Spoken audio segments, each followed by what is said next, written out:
Hello guys, Tenzor here and welcome to another video. In this video I'll discuss about the upcoming changes at Warrior in patch 5.4, which is Siege of Orgrimmar. And yeah, I'm just gonna do a short discussion because I didn't have any sort of time to join PTR, so I can go into details. So when the patch is coming live, I'm gonna start testing out and do a much further discussion about these changes. But most of the changes here are kind of like good. They are increasing our AoE damage and also our mobility. So yeah, let's keep going.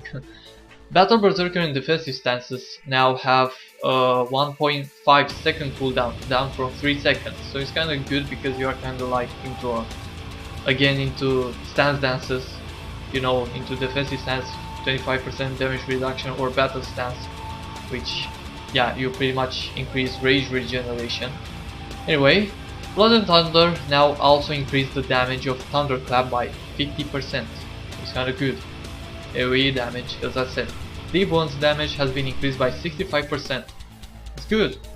Deep Wounds is pretty much, I'm kinda like into some crucial moments when I'm fighting people and they are kinda not dying from bleeds, and they are kind of surviving with 1k HP, so I'm like Anyway, and Rage now also triggers on critical hits from Devastate and Shield Slap.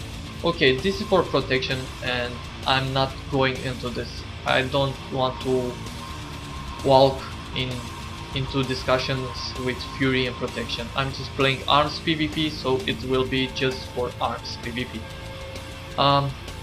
So yeah, hamstring is no longer on a global cooldown, which is good.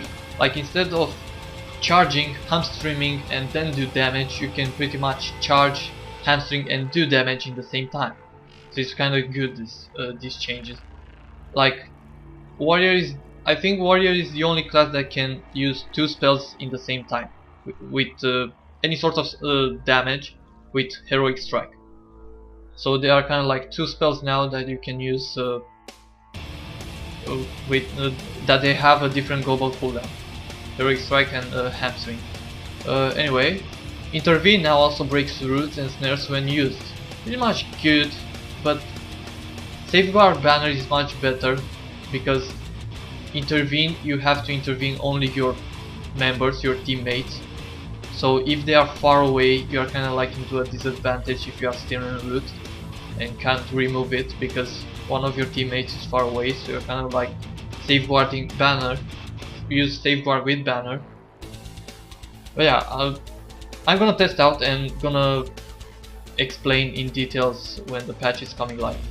Anyway, Shattering Throw no longer casts rage. Yes, because I have a huge problem with while I'm in defensive stance, and it's pretty much annoying when you're kind of like, you know, 25% damage reduction, you have no rage regeneration and can't use Shattering Throw because you are kind of like focused by the enemy, and pretty much you don't have any sort of time to generate rage or use Battle Shout or Berserker Rage to make rage, so you can cast Shattering Throw to break the ice block or bubble.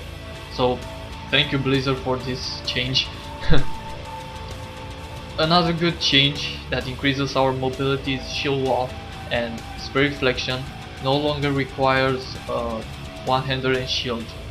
And sorry for the RP guys and stuff like that, but they should have made like a new effect or a new name instead of Shield Wall. Yeah, but it will make a visual one-hander and equipped shield, but you do damage with the two-hander, of course. It's not showing your two-hander, but you do with the two-handed damage. So instead of wasting time switching to one-hander and shield and not pretty much doing damage, you can pretty much use Shield Wall and do damage in the same time. It's a good change in my point of view. So yeah, we go now into arms, and yeah, I'm looking kind of forward into this.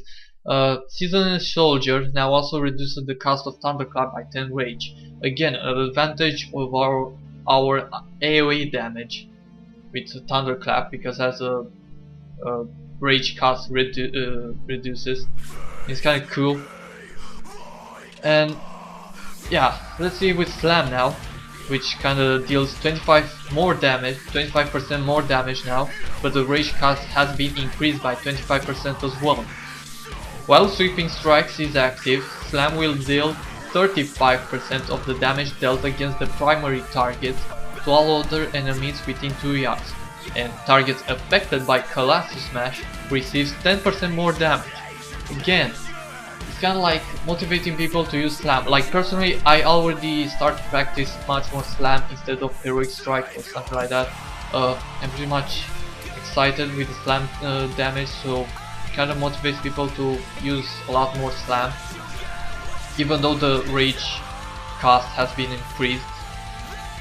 So yeah, kinda motivates people to use much often Sweeping Strikes that now cause melee attacks to strike an additional nearby target by 75% of the initial damage, up from 50%.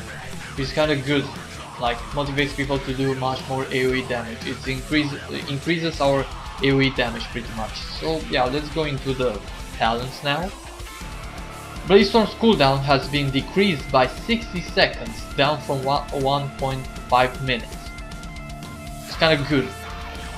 Like increases again our damage, AoE damage. And on arms, Blazestorm now deals 180% of the weapon damage, up from 120%. This is what Blazestorm needed in the past, increases weapon damage, and now the era of Blazestorm is coming back, to be honest. And yeah, I'm kinda looking forward into Blazestorm. I kinda like Blazestorm a lot, and I was kinda in BG is gonna be like the new changes of Blazestorm, with not being it doesn't cancel Blazestorm if you are disarmed and stuff like that. It's pretty much awesome. You're kinda like I don't know, YOLO mode, to say like that.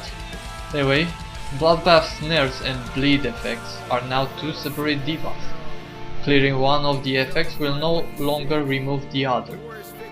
It's kinda okay, but I'm not a huge fan of Bloodbath because the bleed damage, overtime damage, is kinda like affected by resilience. How to say, advised me to use Blazestorm Bloodbath, but I'm not kinda sure about this. I kinda like, it's not into my playstyle, since I'm gonna use Blazestorm, which already has a huge damage. I'm kinda missing something, which is Shockwave. So I kinda need, instead of Avatar, I think I'm gonna go Stormbolt for sure. I'm gonna sit on Juggernaut because I'm kinda like, I need to do a lot of switches, and I'm kinda not a huge fan of Warbringer. I'm kinda like into a Juggernaut mostly, and I kinda like need to compensate the stun from Shockwave. Even though Shockwave is an AoE stun, but whatever, I kinda need another stun, so I think I'm gonna go Blazestorm and Stormbolt. So yeah, anyway, let's go further. And Rage Regeneration now instantly heals the warrior for 10% of their total health, up from 5%, and an additional 10% over 5 seconds, up from 5%. Which is kind of good. Like, I kinda use Enrage Regeneration twos against like the double warriors or hunter warrior. Even though, anyway, second wind is the best. People who are using second wind in PvP. But even Enrage Regeneration is kinda cool, but it's kinda like having 1 minute cooldown.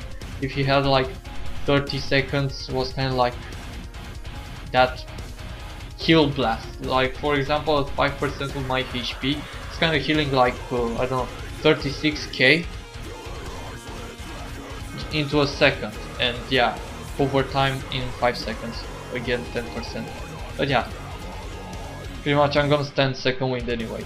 Impending Victory now heals the warrior for 20% of their maximum health at all times, up from 15% on attack and 20% on kills that yield experience or honor.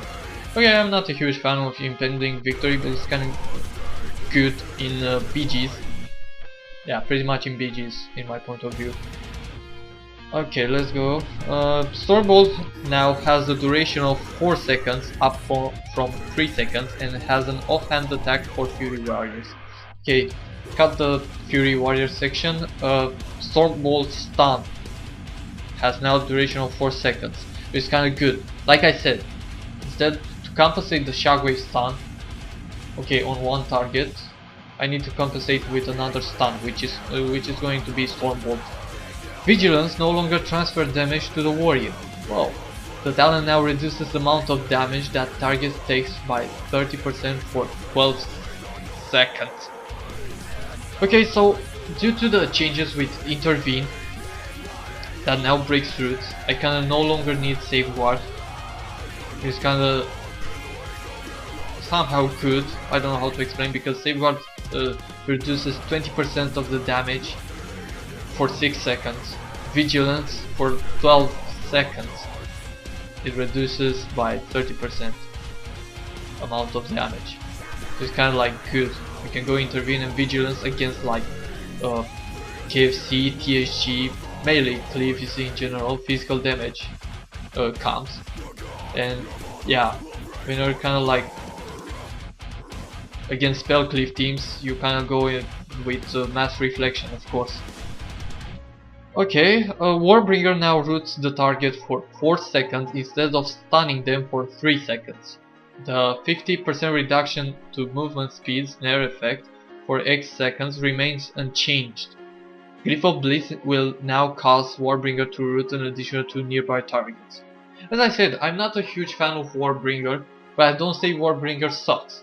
I'm gonna discuss in much more details about the changes because I have to test for myself. I'm gonna stay a dummy trainer all day long and stuff like that. I'm kinda like excited about these warrior changes. So yeah, thanks for watching, and yeah, I'll see you next time. Peace.